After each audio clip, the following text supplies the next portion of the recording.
नमस्कार, आप देख रहे हैं देश का सवाल और मैं हूं आपके साथ राकेश टंडन। 2024 लोकसभा का चुनाव जैसे जैसे नजदीक आ रहा है, सियासी बयानबाजी तेज हो रही है। लेकिन इस बयानबाजी में जब नेताओं की जुबान फिसलती है तो सियासत होनी लाजमी है। कुछ ऐसे ही हुआ हरियाणा के कैथल में, जहां कांग्रेस के जन आक्रोश प्रदर्शन में जनसभा को संबोधित करते हुए कांग्रेस सांसद रणदीप सुरजेवाला ने अपने संबोधन में भारतीय जनता पार्टी के कार्यकर्ताओं पर विवादित बयान दे दिया। उन्होंने कहा, जो भी वोटर्स भारतीय जनता पार्टी को वोट देता है या उसका समर्थक है, वो राक्षस प्रवृत्ति का है। और मैं आज इस महाभारत की धरती से आपको श्राप देता हूं। ये पहली बार नहीं है जब कांग्रेस के किसी नेता ने विवादित बयान दिया हो। इसके पहले एक लंबी फेज में कभी पीएम को मौत का सौदागर कहना, तो कभी नीच कहना, तो कभी मोदी की बोटी बोटी करने वाला विवादित बयान। ऐसा लगता है कि बिगड़े बोल कांग्रेस नेताओं की आदत में शुमार। अभी हाल में ही अविश्वास प्रस्ताव पर चर्चा के दौरान पीएम मोदी पर राहुल गांधी का विवादित बयान भी खूब चर्चा में रहा, जिसमें राहुल ने पीएम की तुलना रावण से कर दी थी। लेकिन रणदीप सुरजेवाला ने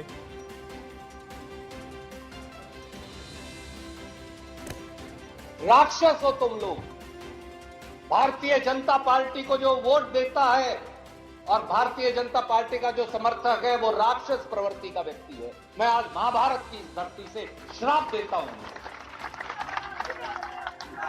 तो राक्षस हो तुम लोग। भारतीय जनता पार्टी को जो वोट देता है और भारतीय जनता पार्टी का जो समर्थक है, वो राक्षस प्रवृत्ति का व्यक्ति है। मैं आज महाभारत की इस धरती से श्राप देता हूं। एक राक्षस प्रवृत्ति के परिवार में जन्मा ये व्यक्ति ही सोच सकता है कि इस प्रकार का अभद्र भाषा बोलना, ये मैं समझता हूँ असंसदीय भाषा है। निश्चित रूप से इसका हम संज्ञान लेंगे। कांग्रेस ने सारी हदें पार कर दी है। कांग्रेस पार्टी के नेता रणदीप सुरजेवाला, जो अफजल गुरु को तो अफजल गुरु जी कहते हैं और उनके पार्टी के नेता उसामा जी और हाफिज सईद साहब कहते हैं, वो आज भारत की जनता को ही गाली देने लग गए हैं, वोटरों को ही गाली देने लग गए हैं। सोचिए, वो कांग्रेस पार्टी जो लोकतंत्र के मंदिर पर किस प्रकार के आक्षेप लगाती है, लोकतंत्र की संस्थाओं पर सवाल खड़े करती है, विदेशी धरती पर जाकर लोकतंत्र मर गया है ये कहती है, भारत माता की हत्या हो गई ये भी कहती है। अब रणदीप सुरजेवाला कहते हैं कि जो जनता वोट करती है वो राक्षस प्रवृत्ति वाली होती है। भारतीय जनता पार्टी को समर्थन देने वाली जनता, जिसे हम सभी लोग जनता जनार्दन मानते हैं, ऐसे लगभग 23 करोड़ लोगों को कांग्रेस पार्टी राक्षस प्रवृत्ति का बताती है। और यही नहीं है, रणदीप सुरजेवाला कहते हैं कि मैं इन लोगों को श्राप देता हूं। मतलब भारत माता की हत्या की कामना भी करते हैं और भारत की जनता को श्राप भी देने का काम ये कर रहे हैं। अलग अलग चुनावों में वोटर जिस प्रकार से वोट करते हैं, करोड़ों लोगों ने भारतीय जनता पार्टी को समर्थन दिया है। ये जनता जनार्दन होती है, इसे भगवान का रूप माना जाता है लोकतंत्र। कांग्रेस नेता रणदीप सुरजेवाला जी का एक बयान आज सामने आया है। ये दिखाता है किस तरह से घमंडिया अब भारत की जो जनता है, और जनता ही जनार्दन होती है लोकतंत्र में, उसका भी अपमान कर रहा है। ये दुख की बात है कि रणदीप सुरजेवाला जी ने कहा है, जो भारत के नागरिक भारतीय जनता पार्टी के लिए वोट करते हैं या समर्थन करते हैं, वो राक्षस प्रवृत्ति के। उनको राक्षस बुला देना स्वयं ये दिखाता है कि आज राक्षस प्रवृत्ति की सोच भारत में घमंडिया में ही है। और ये बात भी समझनी होगी कि ये राहुल गांधी के निर्देशों पे ही ऐसा होता है।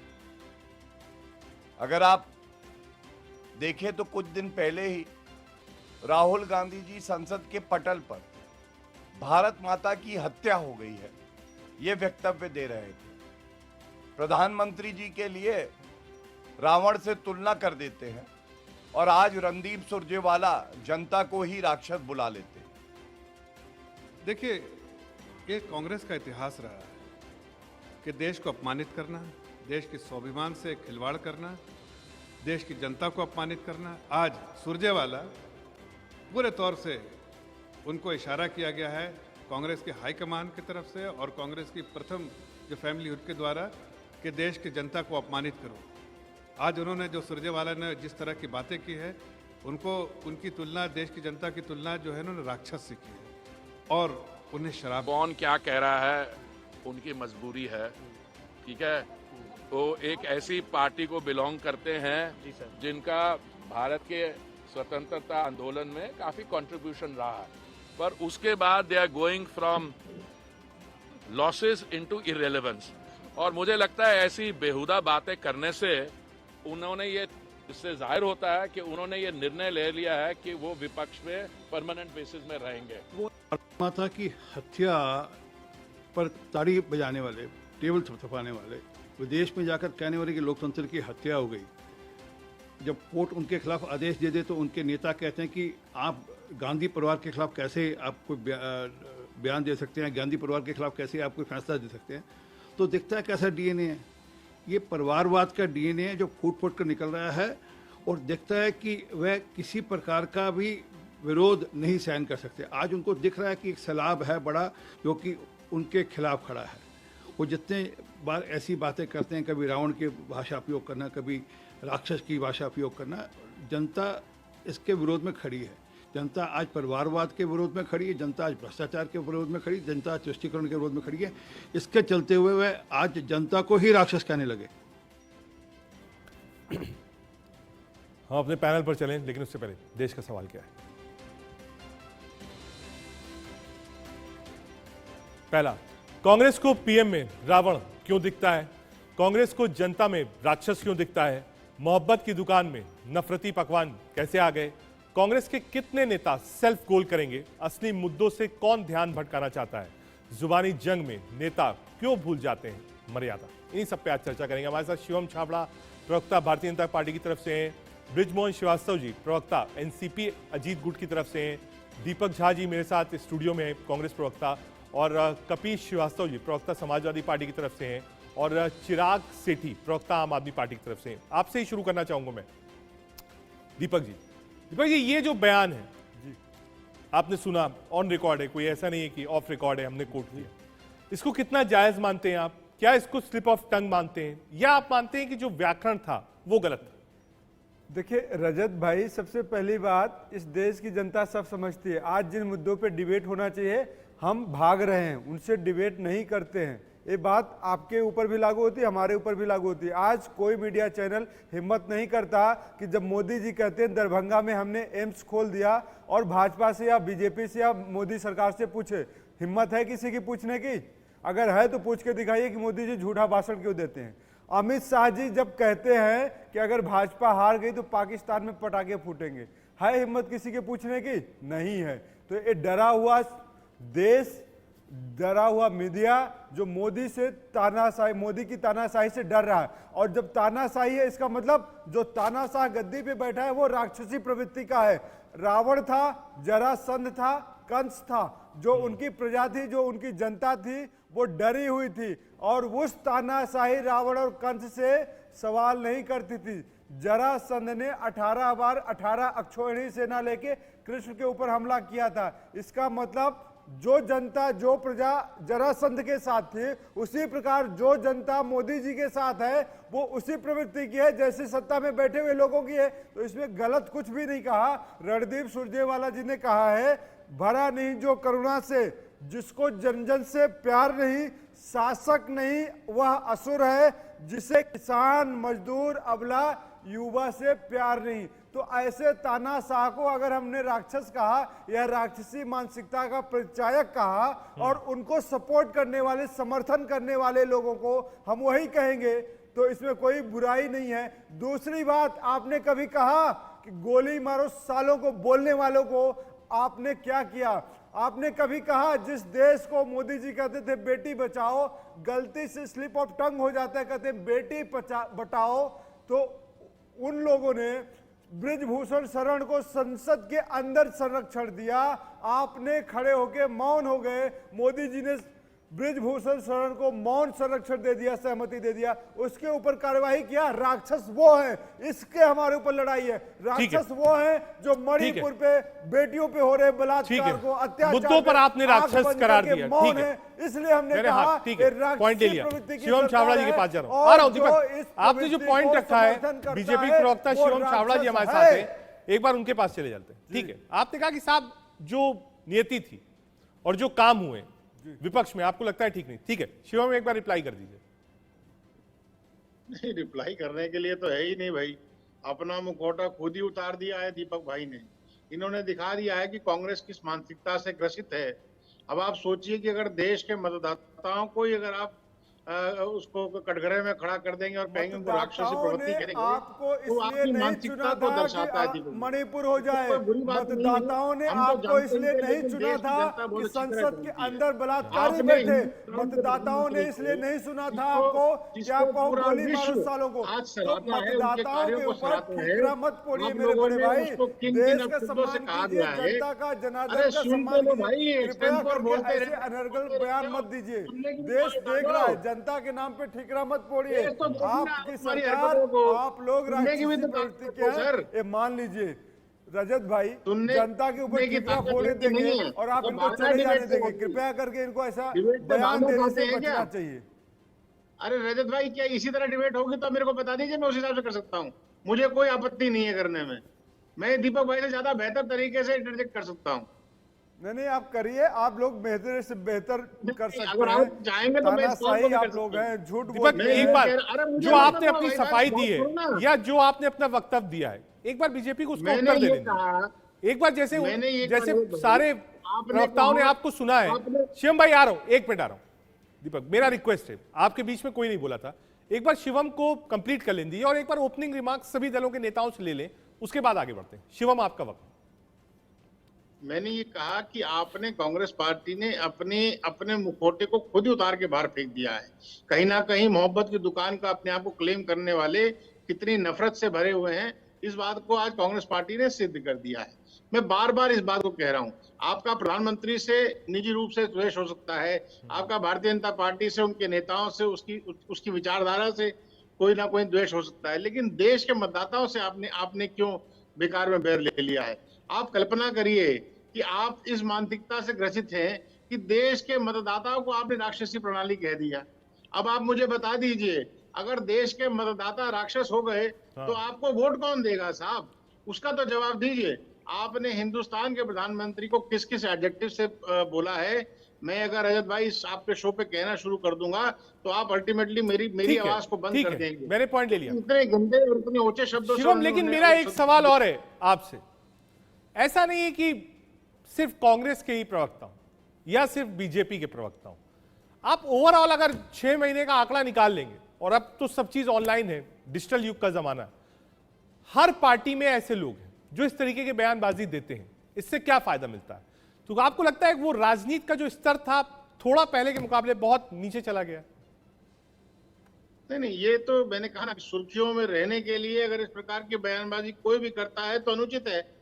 अब आप कल्पना करिए, रणदीप सिंह सुरजेवाला ने जो ये बयान दिया है, आपको लगता है कि गांधी परिवार से बिना पूछे उन्होंने बात बोल दी होगी?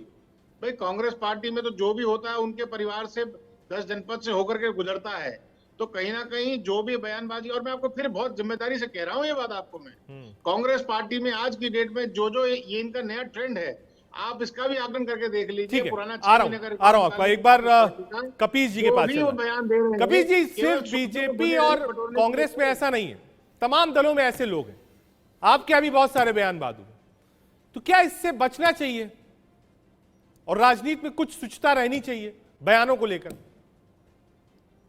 रजत भाई, निश्चित तौर पे हर पार्टी को बचना चाहिए और हर व्यक्ति को बचना चाहिए, लेकिन जब राजनीति का स्तर देश के संवैधानिक पद पर बैठे हुए व्यक्ति नीचे ला दें तो फिर आप किसी को जिम्मेदार नहीं ठहरा सकते। मैं बहुत सरलता से आपसे एक बात कह रहा हूं, किसी के कह देने से ना कोई राक्षस होता है, ना किसी के कह देने से कोई रावण होता है, ना किसी के कुछ कह देने से कोई सुपर्णखा होता है।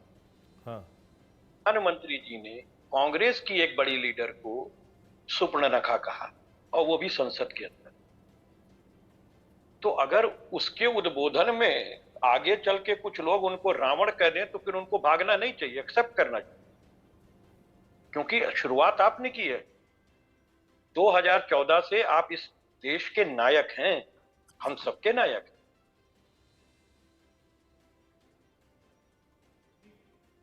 की कोशिश करनी चाहिए। देखिए सूपनका वाला मामला आ गया, वही मैं आपसे कह रहा था कि हर पार्टी में ऐसे हैं, आप इस तरफ जाएंगे उस तरफ से बता देंगे कि साहब इतनी लंबी फेरिस्त है।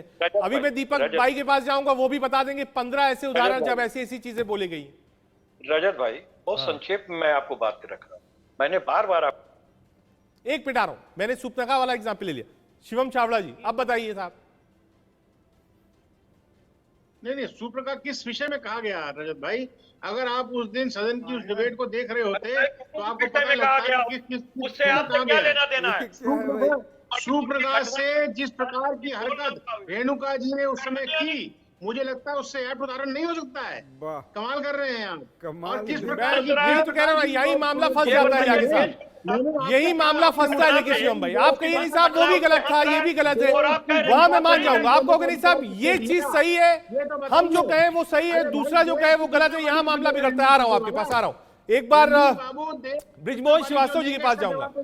ब्रिजमोहन जी आप एनसीपी अजीत गुट को रख रहे हैं, क्या ऐसा भी है कि विपक्ष जो है वो लगातार प्रधानमंत्री को टारगेट कर रहा है और टारगेट जुबानी जंग में हो रही है? रजत जी देखिए कि ये बात तो बिल्कुल सच है कि जो विपक्षी नेता हैं वो अपनी भाषा का संयम नहीं रखते और अपनी भाषा की मर्यादा को भूलकर वो आदरणीय प्रधानमंत्री जी के खिलाफ जिस प्रकार के हल्के शब्दों का उपयोग करते हैं, उसको मैं सोचता हूँ देश का कोई भी नागरिक अगर सुनता है तो उसके मन में ऐसे बोलने वालों के प्रति नाराजगी भी पैदा होती है और उनके प्रति उनका सम्मान भी कम होता है। सार्वजनिक जीवन में हम लोगों को इस बात का ध्यान रखना चाहिए कि हम ऐसे किन्हीं भी शब्दों का उपयोग ना करें जिससे किसी व्यक्ति को के सम्मान को हम ठेस पहुंचाएं या उसको हम आहत करें। और पता नहीं क्या कारण है कि इसके ऊपर इतने वरिष्ठ नेता जो पार्टी के हैं वो अगर हल्की भाषा का उपयोग करें तो निश्चित रूप से उस पर तो चर्चा भी होगी और उसको कंडेम भी किया जाएगा। लेकिन एक बड़ी अजीब बात और हुई है इसमें। एक मिनट आ रहा हूं, कंप्लीट इसमें तो कपिल जी आ रहा हूं, एक बार उनको कंप्लीट करने दीजिए। तब दुनिया को सब सही लगता है। इसमें सुधार की आवश्यकता है और ये सत्ता पक्ष चिराग शेट्टी जी, चिराग जी क्योंकि आम आदमी पार्टी की तरफ से बहुत सारे ऐसे बयान इतिहास में आए और दिए भी गए, एक बात तो ये जो बयानबाजी का दौर है इसमें कम से कम थोड़ा लिहाज भी होना चाहिए राजनीति में। कम से कम बड़े छोटे का लिहाज हो, एक्सपीरियंस का लिहाज हो, सीनियरिटी का लिहाज हो, या फिर राजनीति में ये सब कुछ खत्म हो चुका है? रजत जी डेफिनेटली जो आपने बात बोली बिल्कुल सही बोली कि हमें भाषा का एक संयम रखना चाहिए। और ये चाहे आपने अगर सुना हो कि संवैधानिक पद पर बैठकर किस तरह से वो सूपनका जी का एक उल्लेख आपने खुद भी किया।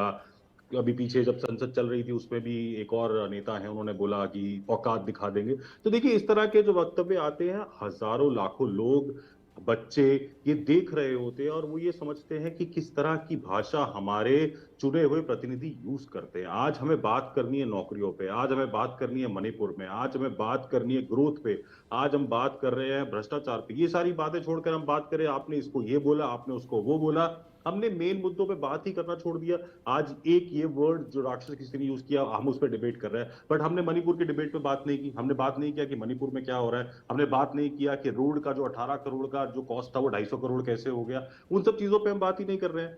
आज इसने इसको बोला, इसने इसको बोला। देखिए ये जो भाषा है ये गलत है, चाहे वो किसी ने भी यूज करी वो गलत भाषा है। बट जो सही क्वेश्चन है वो तो यही है ना कि देश में आज जो हो रहा है उन मुद्दों पर कब बात होगी, उस पर हम क्या बोलने वाले हैं, उस पर हम क्या करने वाले हैं, पर उस पर आज कोई बात नहीं हो रही है। अभी शिवम चावड़ा जी ने एक बात कही, आप पार्टी के आ रहा हूं, एक मिनट आ रहा हूं सर, आ रहा हूं, 1 बाय 1 चलने दीजिए ना सर, एक साथ बोलेंगे तो नहीं हो पाएगा। तो भाई शिवम जी कह रहे हैं कि जो वो सूपनका कहा वो बिल्कुल दुरुस्त कहा आचरण के हिसाब से वो नाम दिया गया। अब आप देखिए भारतीय समाज में जहां कहा गया है यत्र नार्यस्तु पूजन्ते रमन्ते तत्र देवता, नारियों को आगे रखा गया, राम से आगे सीता को, कृष्ण से आगे राधा को रखा गया है। और ये कहते हैं कि रेणुका जी को हमने संसद में कहा तो सही कहा, मतलब ये इनके संस्कार है और ये इनके गुण हैं।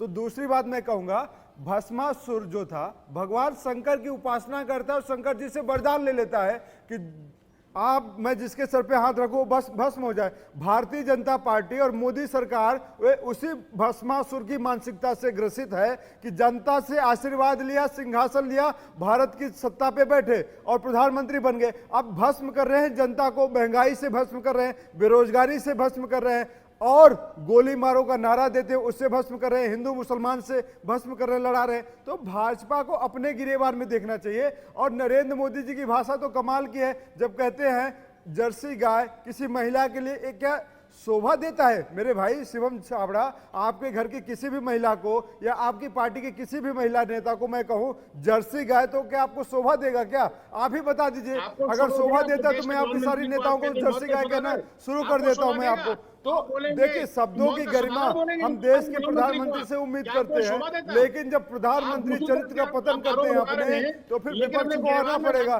जब आप देश के नेताओं को, विपक्ष के नेताओं को देशद्रोही कहोगे, तो मैं कहूंगा कि सबसे बड़ी देशद्रोही भाजपा है, जो पाकिस्तान जाती है बिरयानी खाने, लाल कृष्ण आडवाणी जाते हैं जिन्ना के चादर पे मजार चढ़ाने।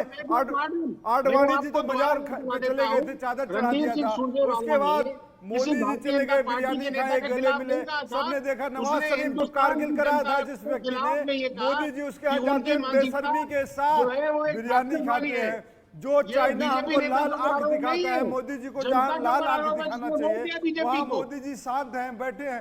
तो शुभम भाई, शुभम छाबड़ा जी, शिवम छाबड़ा जी, पार्टी की महिलाएं क्या सुपर्णखा हैं? आपकी सारी पार्टी की महिलाएं क्या जर्सी गाय हैं? ये चरित्र आपकी पार्टी का है, आपके ऊपर लागू होता है क्या? नहीं होता है तो बताइए, लागू होता है तो बताइए। इसलिए दोहरा चरित्र नहीं, माफी मांगिए देश से कि आपने देश की महिलाओं का अपमान किया है। जिस जनता से आपने वोट लिया है उसको आप भस्मासुर बनकर भस्म कर रहे हैं।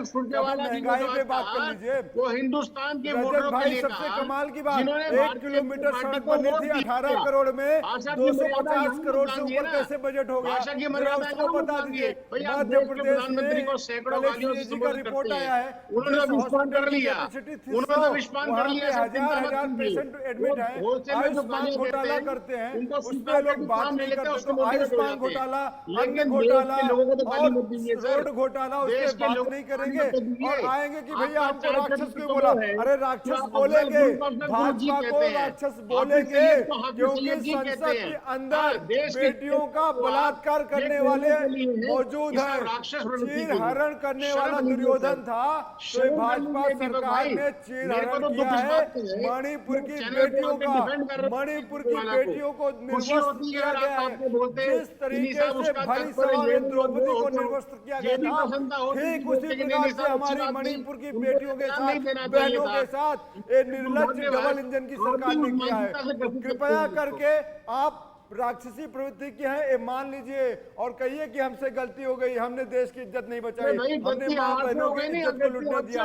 आप कहिए, इस बात को मानिए, और जब बात मान जाएंगे तो आप बड़े बन जाएंगे। जरासंध को भी अहंकार आ गया था, रावण को भी अहंकार आ गया था, और रावण के अहंकार ने उसका वध करा। उसको पता था कि सामने राम जो है ना भगवान है, और उसी तरीके से आप कह रहे हैं कि अब मोदी जी भगवान है, जनता तो बेवकूफ है, आपने जनता को मूर्ख बनाया है। रजत भाई, जनता को जनार्दन तो एक मिनट आ रहा हूं, एक बार ब्रिजमोहन जी को जोड़िए, आ रहा हूं दीपक, एक मिनट। जनता का छुरी से ब्रिजमोहन जी, ये कहना कि नहीं साहब सिर्फ कांग्रेस है या बीजेपी है, एनसीपी में भी ऐसे लोग हैं, हर गुट में, शिवसेना में भी ऐसे बहुत सारे लोग हैं, सपा बसपा सब जगह। इसकी शुरुआत कैसे होगी और इसकी शुरुआत कहां से होगी कि कम से कम भाषा पे थोड़ा संयम, क्योंकि ये वो लोग हैं जिनको यूथ और देश का युवा, देश का वर्ग फॉलो करता है। हो सकता है किसी को कम करता हो, किसी को ज्यादा करता हो, सबके अपनी फैन फॉलोइंग है। लोग इनसे एक्सपेक्ट करते हैं कि ये देश के लिए, समाज के कुछ काम करेंगे। बिल्कुल रजत जी, मैं आपकी बात से सहमत हूं, लेकिन मैं स्पष्ट कर दूं, राष्ट्रवादी नेशनलिस्ट कांग्रेस पार्टी की तरफ से आपको कभी कोई ऐसा वक्ता नहीं मिला होगा जो हल्के शब्दों का उपयोग करता हो। ये मैं बिल्कुल दावे के साथ कह अजीत सकता हूं। पवार का लेकिन अभी आप ये देखिए, डैम में पानी नहीं है तो क्या बयान था, इनको बताइए ना रजत भाई, ये क्या बातें करते हैं? हो गई है अभी हालत ये हो गई है कि खाली राक्षस ही नहीं बोला इन्होंने देश के मतदाताओं को, बल्कि श्राप भी दे दिया। इतनी ज्यादा कुंठा हो गई है, इतने ज्यादा ये लोग भ्रमित हो गए हैं कि इन्होंने अपने आप को कोई भगवान की तरह मान लिया कि अगर ये श्राप दे देंगे तो वो श्राप के कारण पूरे जितने भी मतदाता हैं जो इस देश में वोट डाल रहे हैं वो सारे के सारे लोग नष्ट हो जाएंगे। क्या प्रवृत्ति है ये लोगों की? इसी प्रकार से 12 नवंबर 2021 को भी हुआ था। कांग्रेस के एक वरिष्ठ नेता ने राम का नाम लेने वालों को कहा था वो सब राक्षस हैं। मैं ये कहना चाहता हूं कि इस प्रकार की भाषा का उपयोग करके क्या सिद्ध करना चाहते हैं ये लोग? क्या ये देश के नागरिकों को, देश के मतदाताओं को नीचा दिखाना चाहते हैं? क्या उनकी प्रवृत्ति उनको इस प्रकार से संबोधन देकर ये कैसे जाएंगे उनके पास वोट मांगने? कैसे ये कहेंगे कि उनको वोट मिलना चाहिए? आ रहा हूं दीपक भाई, एक मिनट ठीक है, आ रहा हूं, एक मिनट। समाजवादी पार्टी की तरफ से कपीश जी राजनीतिक दल का कार्यकर्ता वोट मांगने जाता जो बात कह रहे हैं बृजमोहन जी, वो पूरे विपक्ष पर, क्योंकि अब तो इंडिया है एक साथ, चाहे कांग्रेस सांसद करे, चाहे आप, चाहे सपा, बातें की। कपीश जी वो कह रहे हैं साहब मतदाताओं को क्यों कह रहे हैं आप? सबसे पहली चीज तो हम ये कह दें कि जो हमारे शिवम छाबरा साहब, उन्होंने प्रधानमंत्री जी को कहा कि वो तो भाई नीलकंठ हैं, जहर भी गले में रख लेते हैं। तो क्या आपने शंकर जी से तुलना करके ये बता दिया कि शंकर जी जो हैं वो नारियों की इज्जत लूटती रहती थी तो चुपचाप देखते रहते थे या मौका देते थे लूटने का? तो हम ये कहते हैं कि देखिए काइंडली कम से कम भगवान से तुलना तो कतई ना की, क्योंकि ईश्वर की प्रवृत्ति। अरे भाई भगवान की तरह शराब दे रहे हैं, भगवान बन के शराब देने लगे तो इसको स्वीकार है। मैं तो ये कह रहा हूं कि जनता के लिए तो किसी ने कहा ही नहीं शराब दे रहे हैं। आप देखिए तो सही, शराब देकर आप कैसे करना चाहते हैं? हमारे मोहन जी पानी पी के आशीर्वाद देते थे, इंडिया के साथ खड़े थे, उनको भी मैंने देखिए केवल क्या ये कहा कि विपक्षी पार्टियां जिस प्रकार के जहर को उगलती हैं, मैंने ये कहा कि जिस प्रकार से विपक्षी पार्टियां जहर को उगलती हैं, विश्वास करके मोदी जी ने तो स्वीकार कर लिया साहब, मैंने नहीं भगवान। अब आप इसी तरह भगवान शिव से करने हम लोग के साथ कहते थे नहीं है सर, तो मेरी मानसिकता नहीं है सर। मैंने भगवान से और ये सब प्रधानमंत्री जी ने किया है। प्रधानमंत्री जी अपने चिराग शेट्टी जी के पास एक मिनट। मदद कर रहे हैं क्या? चिराग जी, आम आदमी पार्टी ने भी बहुत सारे बयान दिए पीएम को लेकर, पीएम की क्वालिफिकेशंस को लेकर, ऐसा क्यों? हवाले कर दे तो ऐसे देखिए रजत जी, क्वालिफिकेशन, प्रधानमंत्री एक संवैधानिक पद है और उस पर अगर हमने ये पूछा कि प्रधानमंत्री की डिग्री दिखाई जाए तो उसमें कुछ गलत नहीं है। आप गए कोर्ट ने जो भी बोला वो बात अलग है, बट इस पे गलत क्या है कि अगर हमने पूछा कि प्रधानमंत्री की डिग्री दिखाई जाए या बताया जाए कि प्रधानमंत्री की पढ़ाई कहां तक की है, क्योंकि उनके खुद के वक्तव्य, उनके खुद के इंटरव्यूज है जहां वो बोलते हैं कि मैं कभी स्कूल नहीं गया, मैंने कभी कॉलेज नहीं किया, तो कहीं तो एक कॉन्ट्राडिक्टिंग चीज है। और उसमें अगर पार्टी ने ये पूछा कि आप डिग्री दिखाइए तो उसमें गलत क्या है? उसमें देखिए कोई भाषा का गलत प्रयोग नहीं किया गया, कुछ ऐसा नहीं बोला गया जो अपमानजनक था। हमने सिर्फ ये पूछा कि सर आप बोल रहे हैं कि आपने ये सब किया और एक इंटरव्यू में आपने बोला आपने ये नहीं किया है, तो आप हमें बता दीजिए, आप हमें दिखा दीजिए कि आपकी डिग्री है। आधा अधूरा इंटरव्यू दिखा के अगर दावा किया जाए तो गलत है ना? तो दिखा दीजिए ना, डिग्री दिख जाएगी, खत्म हो जाएगा। सारे चैनल से दिखाया, सारे चैनल से आपको दिखाया है, पूरा इंटरव्यू दिखाया है। लेकिन अगर आप लोग देखना नहीं चाहते हैं, देखिए अगर ऐसे सब लोग चिल्लाएंगे तो कोई भी सुन नहीं पाएगा। एक एक करके बात करते हैं। आप लोग तो बोल रहे थे, मैं ठीक से नहीं बोला, मैं बीच में नहीं बोला। आप क्योंकि सत्ता पक्ष की तरफ से हैं और रिप्रेजेंट कर रहे हैं, आपके सहयोगी हैं बृजमोहन जी, सत्ता पक्ष को ही एक कदम आगे बढ़ना पड़ता है किसी भी चीज की शुरुआत के लिए। इसकी शुरुआत कहां से होगी कि कम से कम ऐसे वक्तव्यों का इस्तेमाल, और कम से कम जब चुनाव आता है तो और बढ़ जाता है, वो ना हो। रजत भाई, हर व्यक्ति को, हर पार्टी को अपने संयम रखते हुए अपनी भाषा का मर्यादा करना चाहिए।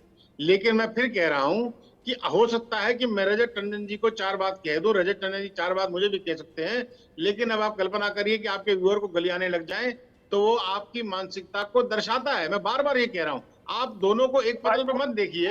मैं फिर कह रहा हूँ, क्या वोटर एक मिनट कपिल जी आ रहा हूँ, एक मिनट रुक जाइए। किया जा रहा है आपने, और आप इतना भी नहीं समझ पा रहे, वो भी तो जनता ही है। कपिल जी ऐसे मामला देखिए बिगड़ जाए, फिर आप बोलेंगे वो भी नहीं बोले देंगे। शिवम भाई को एक बार कंप्लीट करने दीजिए। आपके नेताओं का जो व्यवहार है करने के लिए सौंप दिया, कितना शर्मनाक था। कराने के लिए सौंप दिया। राहुल गांधी जी खड़े होते हैं, जाकर प्रधानमंत्री को गले से आंख मारते हैं, क्या ये सब दिखा रही है? क्या ये और व्यवहार है? जनता जो उनको परेड करा रही, वो राक्षसिक व्यवहार कर रही है, तो कांग्रेस ने कह दिया तो आपको सदमा लग गया। अरे भाई मेरे को सदमा नहीं लगा, सदमा तो आपको 440 बाकायदा मौका दिया। मुझे सदमा नहीं लगा। आपके मेरे को तो प्रसन्नता इस विषय की है कि आपने अपना मुखौटा उठाकर के का बलात्कार करने के लिए भीड़ को सौंप दिया।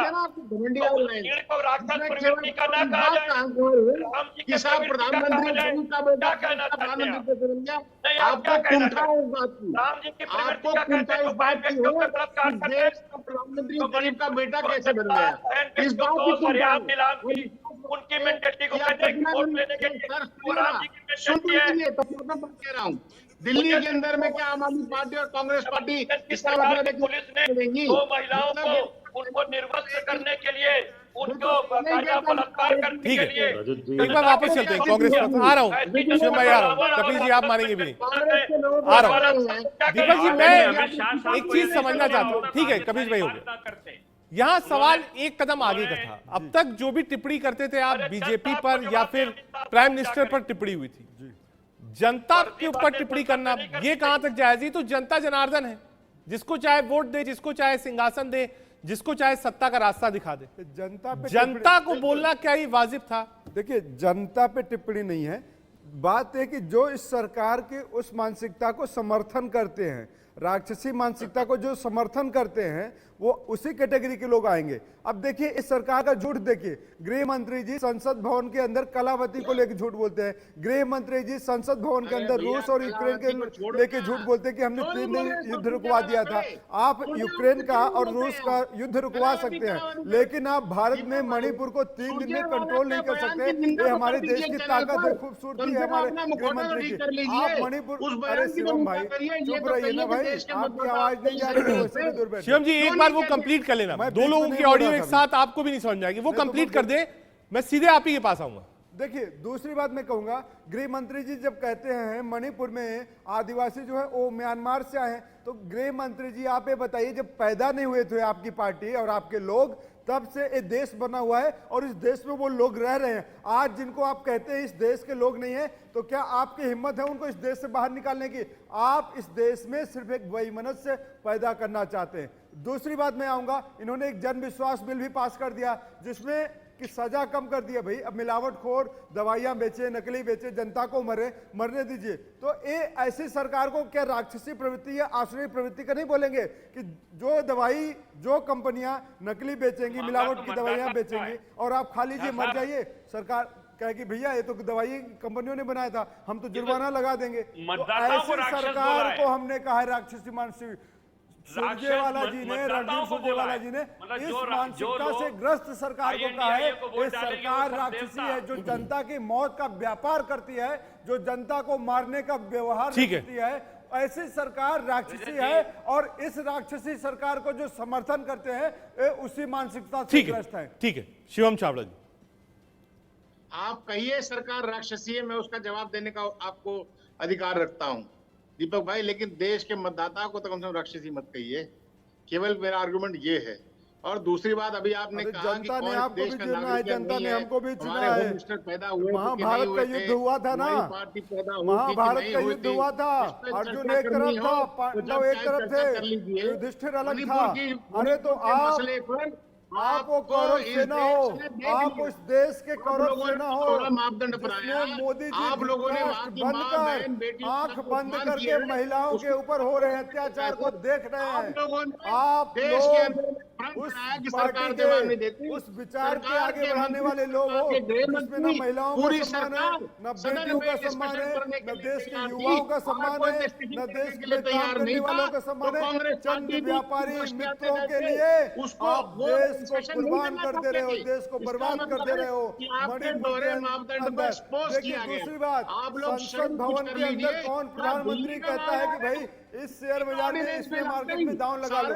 कौन सा प्रधानमंत्री आज तक कहा है कि इस शेयर खरीद लो? तो ये देश का प्रधानमंत्री दिखाता है कि इस तरीके से मौत का सौदागर है, मौत का व्यापार करने वाले हैं, मौत का व्यापार करते हैं। नकली दवाई बनाने वाली कंपनियों को आप छूट देते हैं। यूरोपियन कंट्री ने बंद कर दिया, यूएसए ने बंद कर दिया, यहाँ तक कि नेपाल ने बंद कर दिया, और आपने घर में उनको छूट दे दिया। भैया 2 साल की सजा नहीं होगी, अब आप जाओ दवाई बनाओ, पैसे कमाओ और देश के लोगों को मारो। तो ऐसी सरकार को तो भाई रजत भाई आप भी कहेंगे आसुरी मानसिकता की सरकार है। ठीक है, ठीक है, आ रहा हूं। एक बार ब्रिजमोहन जी के पास जाना।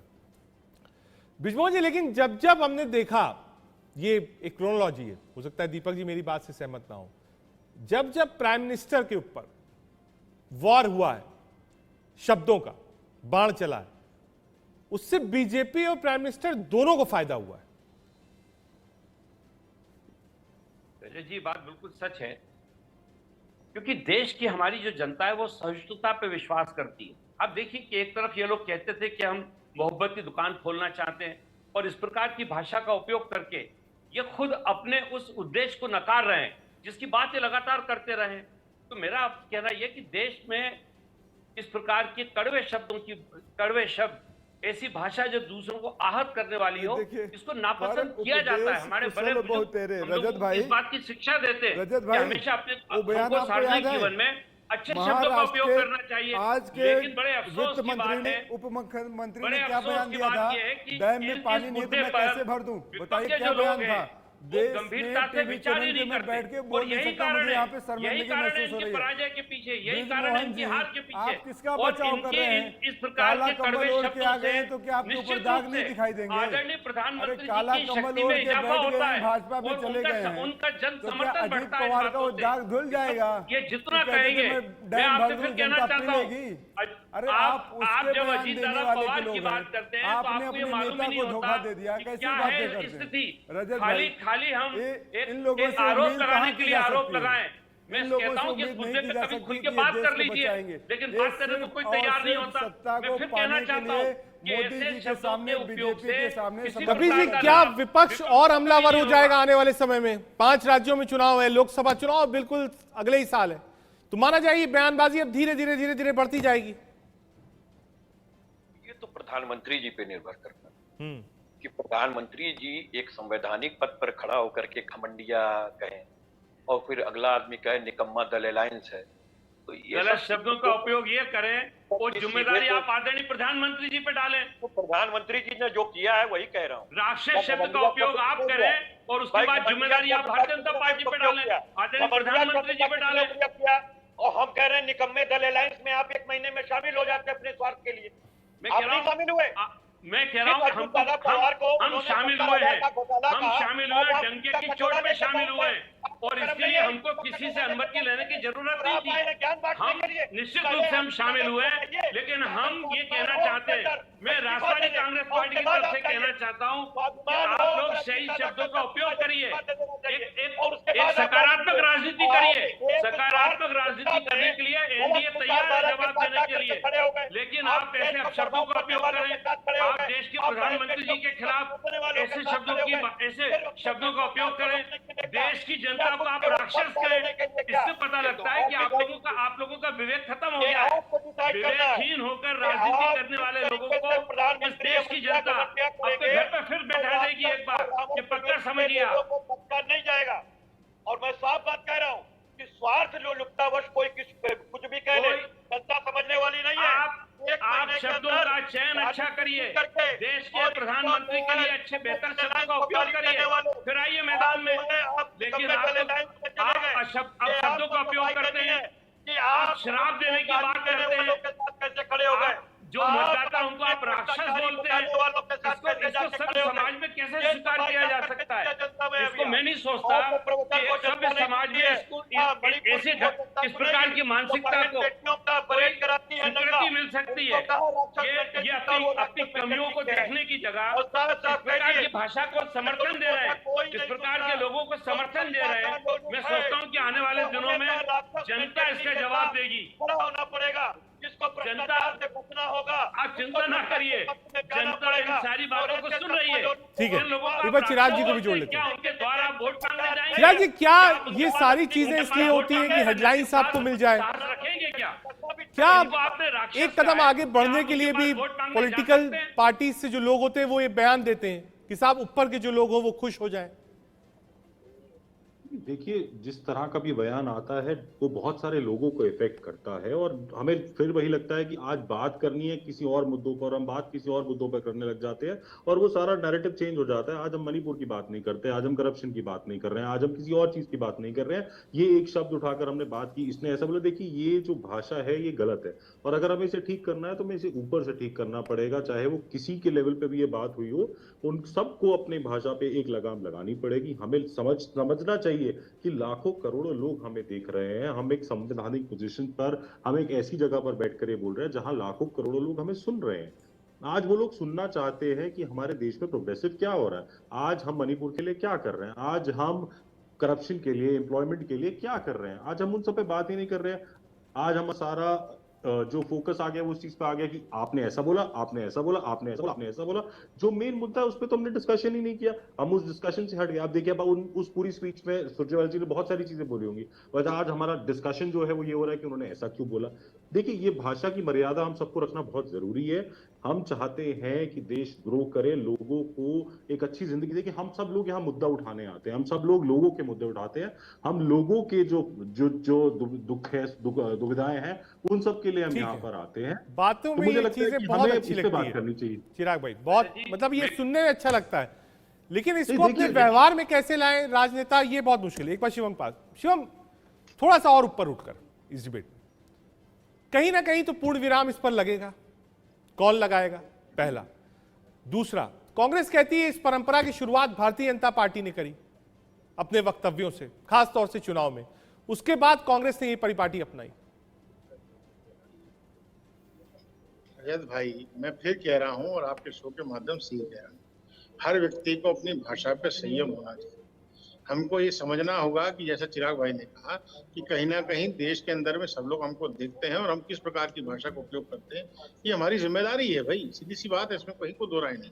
लेकिन हमको ये भी देखना होगा कि जिनको हम 45-50 साल की उम्र में युवा कहते हैं, उनका क्या व्यवहार है, वो किस प्रकार से देश के प्रधानमंत्री, मैं फिर कह रहा हूँ, अभी समाजवादी पार्टी के जो नेता है वो बहुत बड़ी बड़ी बात कपिल जी एक मिनट रुकिएगा प्लीज, सुनने दीजिए अब जरा। मैं फिर कह रहा हूं कि आप प्रधानमंत्री, अब आप देखिए मेरे शब्दों, आपने कि नहीं सीखना चाहिए सर, अब मेरी बात को सुन लीजिए। कपिल जी एक बार उनको कंप्लीट कर लेने दीजिए, मैं आपसे रिक्वेस्ट कर रहा हूं, एक बार वो कंप्लीट कर ले, मैं आपके पास ही आ जाऊंगा। आप एक बार शिवम जी कंप्लीट करिए।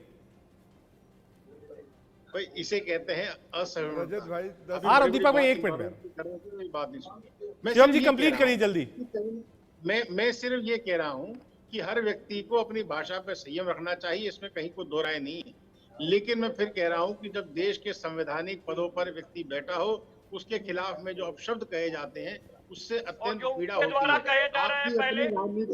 अपनी राजनीति चमकाने के लिए, अपनी राजनीतिक सोच चमकाने के लिए आप जब इस स्तर पर जुड़ते हैं तो आपको उसके रिजल्ट भी मिलेगा सर। अब आप कल्पना करिए कि आप गलियाएंगे तो पूरी तरह से गाली आपको नहीं मिलेगी, ऐसा हो नहीं सकता। ठीक है, आ रहा हूं एक बार दीपक के पास। दीपक भाई, शिवम जी कह रहे हैं कि जो संवैधानिक पद है वहां पर जो लोग पीठासीन है या फिर प्राइम मिनिस्टर है, आप डायरेक्ट डेरोगेटरी वर्ड्स यूज करेंगे, कब तक चलेगा और कहां तक चलेगा? देखिए, शिवम भाई ने अभी राहुल गांधी जी के ऊपर टिप्पणी कही कि 45-50 साल की उम्र को युवा कहना गलत है। बिल्कुल गलत है, मत कहिए युवा। आपको अच्छा नहीं लगता मत कहिए।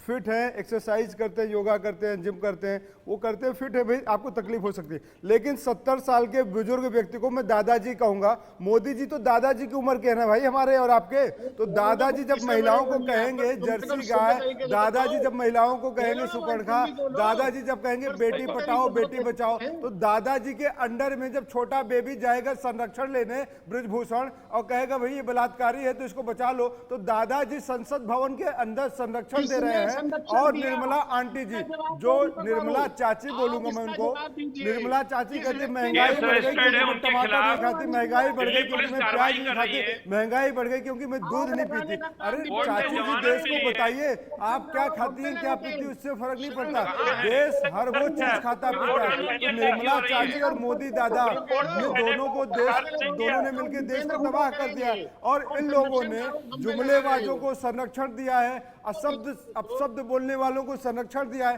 तो दादा की उम्र में मोदी जी पहुंच गए हैं, आंटी की उम्र में निर्मला जी पहुंच गई हैं, लेकिन इनको अभी ज्ञान नहीं आया है कब आएगा, जुमलेबाजी से कब बचेंगे। बताइए शिवम भाई जरा आप ही बता दीजिए। तो दादाजी से पूछेगा अगली बार कि महिलाओं को जर्सी गाय और दीपक भाई जवाब तो ले लीजिए, जो सवाल आपने पूछा एक बार शिवम भाई रिप्लाई कर दीजिए।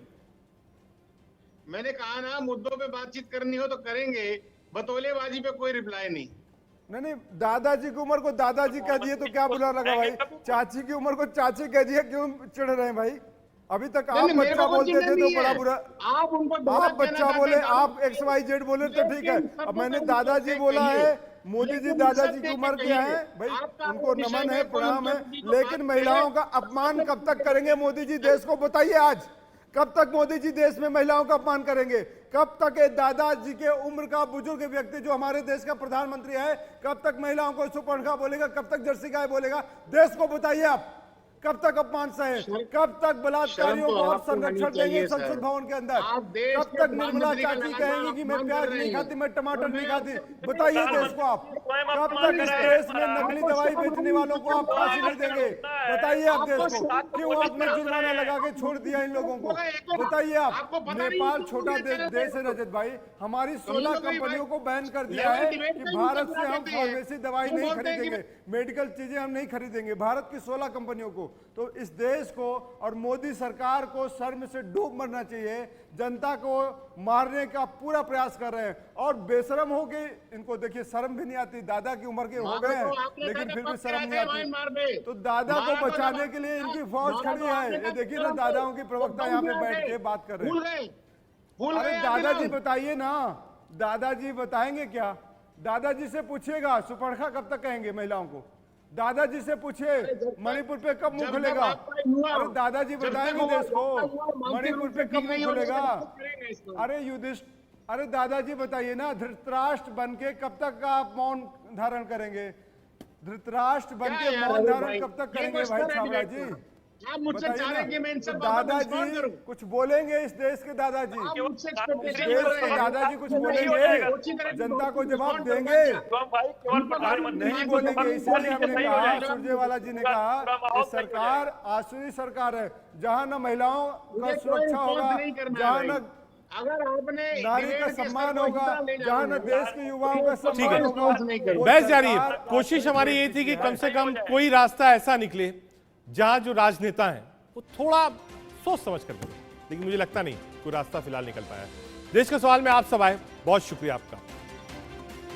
रणदीप सुरजेवाला जी ने जो बयान दिया वो किसी नेता के खिलाफ दे सकते हैं, उस पर एक बहस हो सकती है, उस पार्टी के नेता डिफेंड भी कर सकते हैं, आरोप प्रत्यारोप भी लगा सकते हैं, कोर्ट भी जा सकते हैं, लेकिन लोगों का कहना है कि जनता के ऊपर जो जनार्दन होती है बयान नहीं देना चाहिए। देश का सवाल में आज के लिए इतना ही। देखते रहिए इंडिया न्यूज़।